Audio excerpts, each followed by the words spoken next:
তো আজকে একটা ইউনিক রেসিপি শেয়ার করছি। তো আমি আগের ভিডিওতে যে সবজিগুলো কেটে রেখেছিলাম ওইগুলো মা গোলমরিচ আর নুন দিয়ে সটে করে নিচ্ছে। যারা আগের ভিডিওতে দেখোনি দেখে আসো, লিংক দেওয়া আছে। আর এইটাতে হালকা তেল দিলে ফ্রাই করলেই হবে।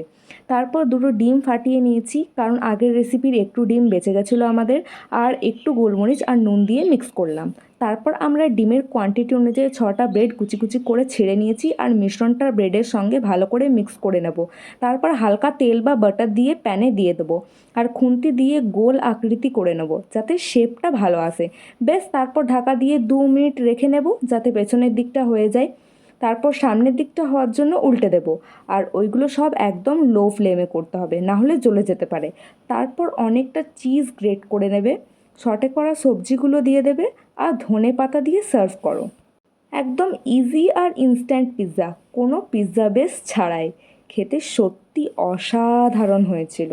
চিজটা দেওয়ার পর তোমরা অবশ্যই একটু ঢাকা দেবে যাতে চিজটা মেল্ট হয়। বাট আমাদের চিজটা একটু কম দিয়ে ফেলেছিলাম, তাই জন্য আমাদের সেই চিজি ব্যাপারটা আসেনি, বাট তাও দারুণ হয়েছিল। একদম ইনস্ট্যান্ট, তাড়াতাড়ি। তো তোমাদের যারা যারা ভিডিওটা পছন্দ হয়েছে লাইক অ্যান্ড সাবস্ক্রাইব অবশ্যই করে দিও। তো চলো, টাটা।